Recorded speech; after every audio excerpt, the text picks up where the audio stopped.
Olá, empreendedoras, tudo bem com vocês? No vídeo de hoje eu vou contar um pouquinho da minha história.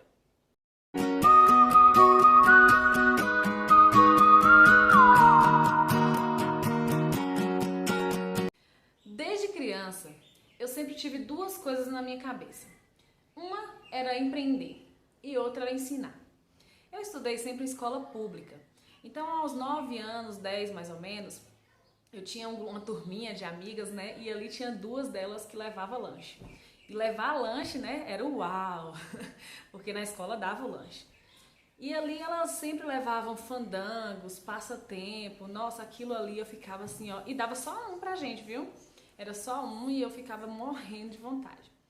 E eu sempre fui assim esperta e no meu raciocínio lógico eu entendi. Então eu coloquei na minha cabeça, se eu quero comer fandangos, eu vou ter que dar um jeito.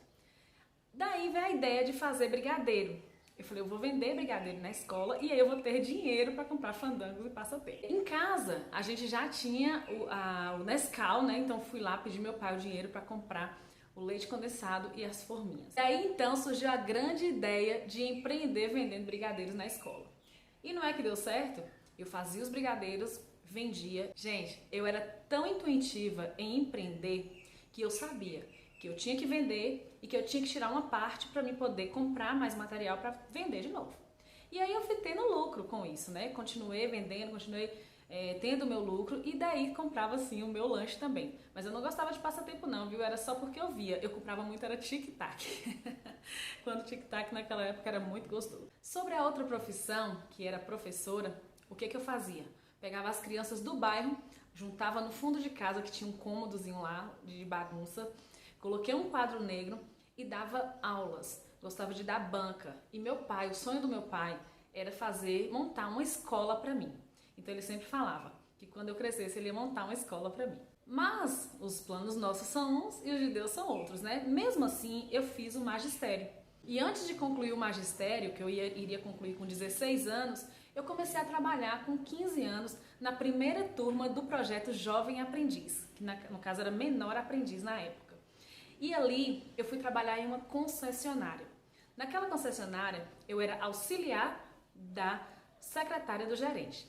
Mas lá eu fazia tudo, eu queria aprender tudo. Eu trabalhava no caixa, eu trabalhava na casa de peças, eu ia para todos os setores, ia para o arquivo morto, queria aprender tudo que ensinava, tudo que eu pudesse aprender lá.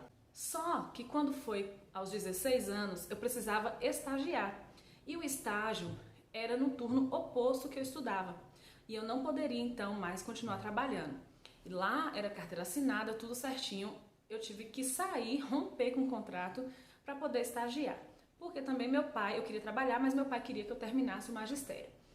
E aí, diante disso, eu comecei a ficar assim, né, ociosa, querendo trabalhar, porque eu já estava acostumada a ter o meu dinheiro.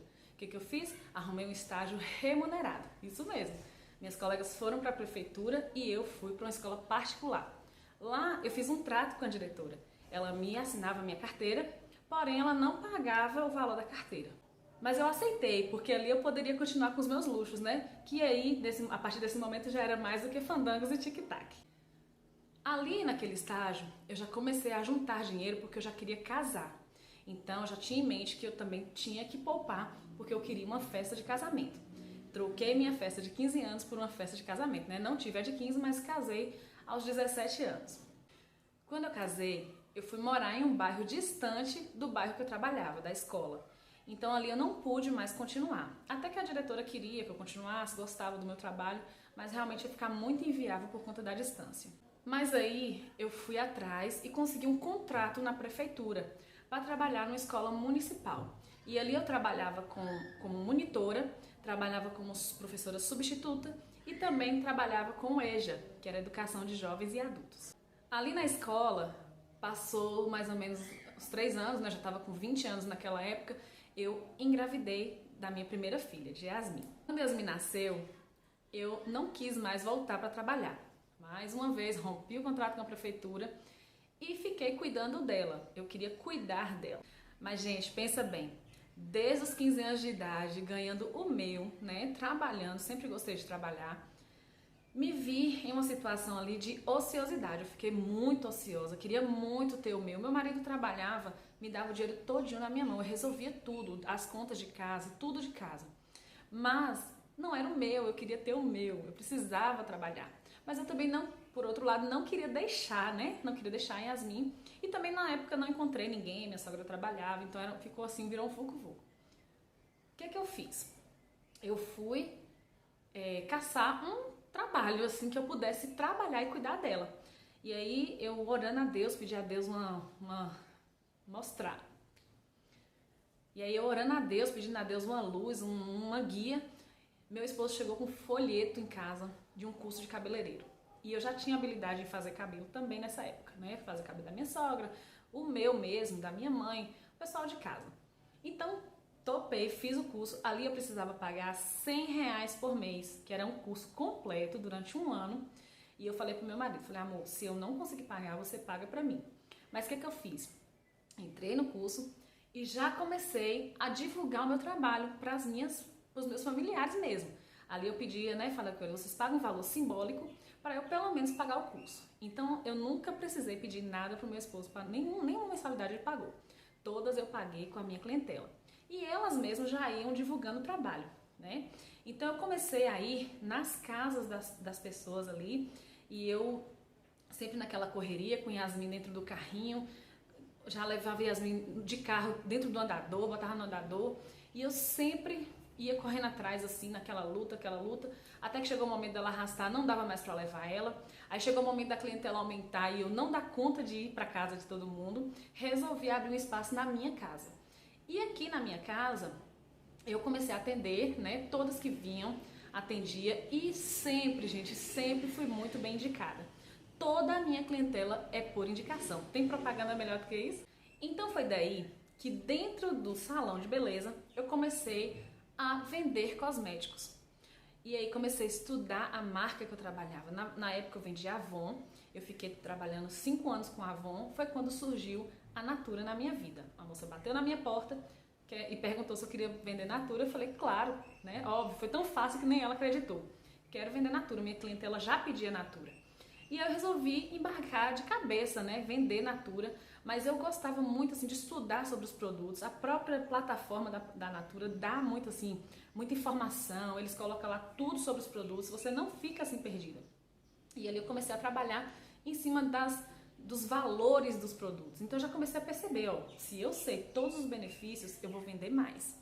Então eu pegava os produtos e ali começava a divulgar e mais importante, a usar. Usava todos os produtos, tudo que eu podia, estava ao meu alcance, eu começava a usar e toda a experiência que eu tinha com o produto, eu passava para o meu cliente e eu via que eles ficavam ou curiosos, até mesmo quem já usou, que não tinha percebido aquilo, queria usar de novo para perceber aquela sensação. Porque eu pensava, falando, não vou vender um batom, eu quero vender uma autoestima, eu quero deixar minha cliente bonita, eu quero que ela se sinta bem. Eu não vou vender sabonete, eu quero vender um banho tomado, um momento de relaxamento gostoso. O perfume, eu quero que ela se empodere, que ela se ache quando colocar um perfume bom. Então era sempre essa a minha visão. E depois eu comecei a investir também em curso pago. Foi quando eu entrei dentro, né, do mundo digital, internet, Instagram, Facebook, comecei também a vender. No iniciozinho, né, que era o Facebook, era muito vitrine, venda, muito produto, só botava produto e preço. E assim, né, eu vendia, mas eu fui estudando, fui pagando curso, né, fui entrando de cabeça nesse negócio e comecei a perceber que alguns detalhes faziam diferença. Que se eu aparecesse na minha rede social para falar aqueles mesmos benefícios que eu falava para minha cliente, ia ser muito melhor do que eu ficar só compre. Não é verdade? Então assim, hoje em dia eu tô trabalhando no Instagram, tô trabalhando no WhatsApp, tenho um grupo de clientes, tenho lista de transmissões, então assim eu consigo usar a internet ao meu favor. Até mesmo que quando veio essa pandemia, né, eu tive que me reinventar, mas isso é história para outro vídeo. Então, gente, espero que vocês tenham gostado da minha história. Isso é só um pouquinho, né? Eu vou vir contar muita coisa aqui, muita coisa que eu passei nessa minha trajetória. E eu espero que você tenha gostado. E um super beijo, fiquem com Deus.